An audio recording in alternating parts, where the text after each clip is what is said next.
So my question regards balancing the masculine archetypes, especially, not specifically, the king and warrior and their negative aspects of being controlling and overworking oneself.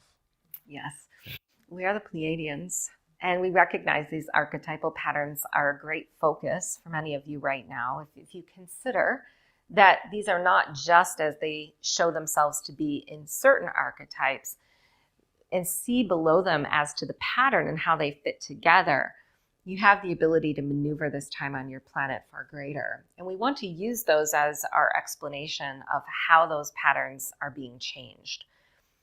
The king, for example, is an interesting archetype relating very similarly to the question of religion.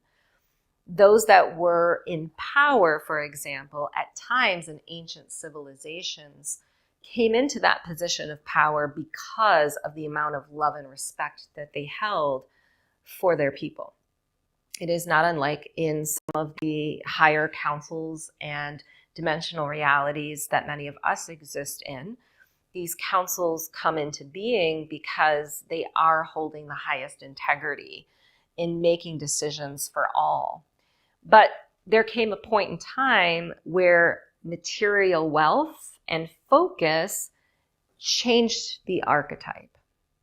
And a king, for example, began to become imbalanced in its presence. There are stories on both sides of the equation.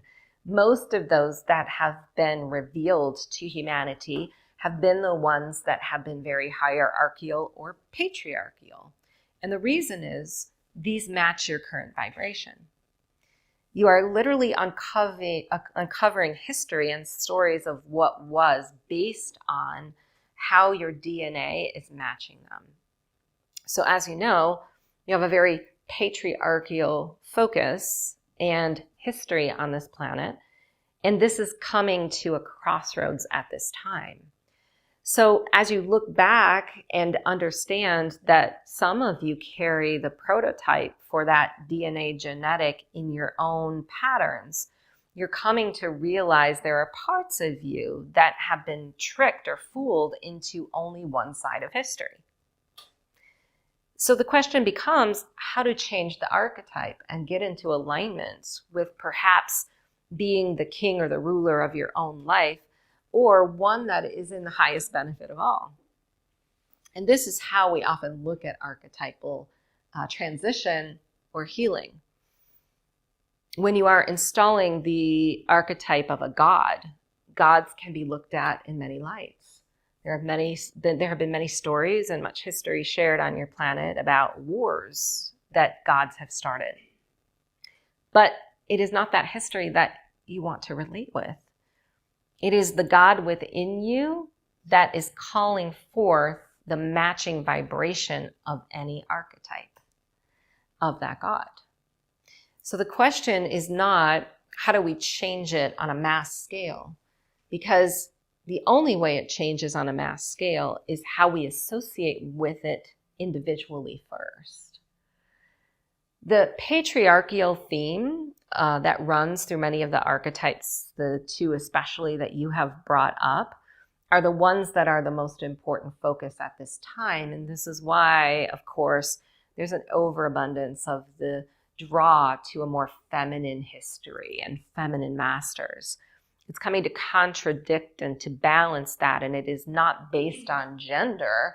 It is only based upon frequency. So any masculine and feminine balance is all based on perception. Do you perceive yourself as the ruler of your own experience and creating something that isn't just for you, but in the highest good of all? In this way, you're literally drawing a new archetypal pattern to you that is already present within the DNA, but it's yet to be revealed. It exists in the Akashic field, and it signals something within you to alchemically change. And we see this happening on many fronts. It is happening in all areas of your physical experience.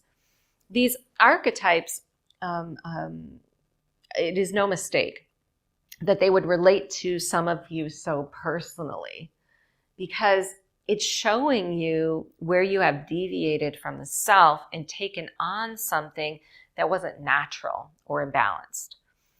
Any balancing of an archetype comes through the realization of the archetype that you choose.